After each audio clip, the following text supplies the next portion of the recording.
Hey guys, it's Rafi here with GosuGamers. I'm standing here with Aaron AC Chambers. Aaron, how you doing? Doing great, man.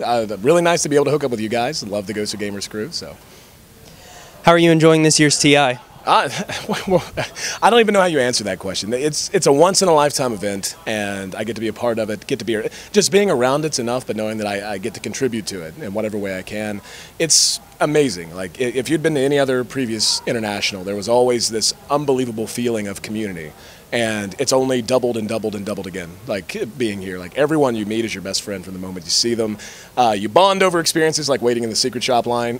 Like everyone's got stories to swap. And yeah, like even just every time I step out, there's someone that wants to talk to me, just to tell me about Dota, to talk about Dota, talk about the game. And it's really a special place to be and a special time to be here.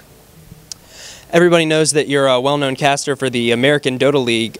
Based on the Americans' performance here at TI, what would you say the American Dota scene is going to look like in the near future? Well, I only did a little bit of ADL. I did a little bit of Season 1. And then after that, handed it off, and the high ground guys, if I'm not mistaken, are the ones doing it now. But speaking in general about North American Dota, I mean, the results are there. I mean, you see, obviously EG has Zai, but the rise of EG and all that's going on there, there's so much parity between regions now that it's almost becoming outmoded to talk about things regionally. Like, there are some trends and some meta, and obviously each region has its own set of issues and its own set of things that define it. But for the most part, everyone is just so close in terms of skill level, and we've seen that all throughout the tournament. So in terms of what's going on, we're as good as anyone, and we're going to continue to be that. And it's good, but it's going to go back and forth every year. Some years the Europeans are going to be better across the board. Some years you're going to have breakout teams out of regions like the United States and North America, etc. South America is going to be on the rise, I think. I think we saw glimmers of that in the qualifiers this year. So just globally, Dota is developing and really reaching into the stratosphere. Who's your favorite to win the international this year? Evil Geniuses. I don't know how. It's a pat answer, and I understand like that would be the answer I would give. But when you look, I mean, in fairness, Newbie really did take care of them in very short order whenever they met. But EG, leading up to TI, the way they play, they're susceptible to tilts. They're susceptible to some emotional things that can throw them out of whack. But in terms of their support play, it's the best in the world. Peter and Zai, they're just amazing players. I love to watch them play, and most people do.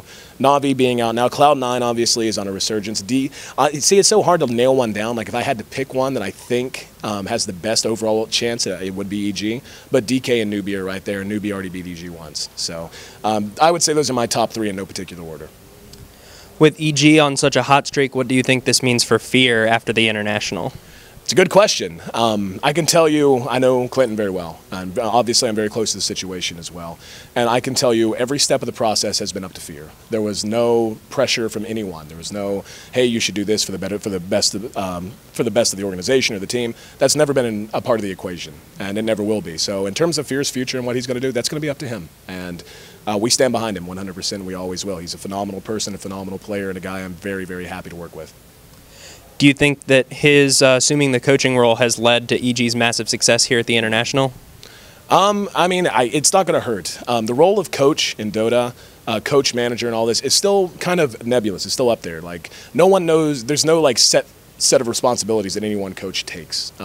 Some coaches are more hands-on analytically, that are trying to break things down for their team. Some even go so far as telling their team how to draft and this kind of thing. I know from experience that's not the case with EG. Like what Fear brings is just that outside voice, that experienced voice to keep them calm, to make sure that they have their heads on straight. He prepares them as best he can so far as scouting reports. There's actually Trouf, who I casted with for Western Challenge, is actually here on site as well, and he's doing analytics.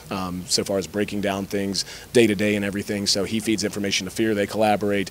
And I wouldn't say that, like, when you use the term coach in, say, American football or basketball or something like that, that is not really what happens here, like for Dota coaches, etc.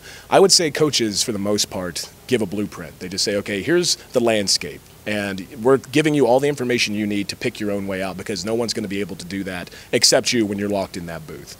And I think Fear's doing a great job, and it certainly doesn't hurt, and it's certainly going to give them the best chance they possibly can to win. Na'Vi made a pretty swift exit from the tournament in what some would say was a comfortable or favorable position from them in the losers bracket. Were you surprised at all, and what do you think happened? Well, Na'Vi's been struggling for a little while. They've always been a team, even going back to their more successful years. They would be up and down sometimes, but they always got it together for lands. But I don't think it's that big of a surprise, really. Cloud9's a great team. It's been playing great Dota for a while now. We saw that going back to DreamHack, etc. And Na'Vi, as talented as they are, you know, sometimes the team just gets into a bad place for whatever reason. It could be internal conflicts. It could be the meta game just is not favorable to their play style, which I actually do think is a part of it for Na'Vi.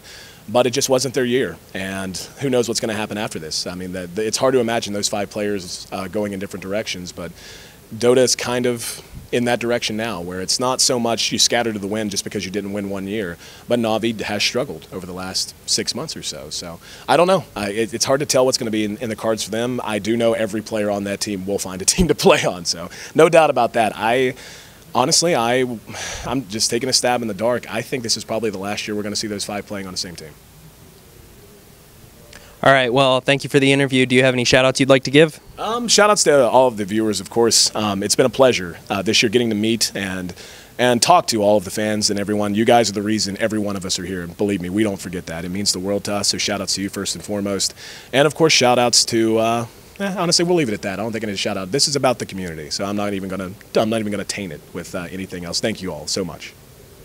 All right, guys, this has been Rafi for GosuGamers with Ayesee, and we'll see you next time.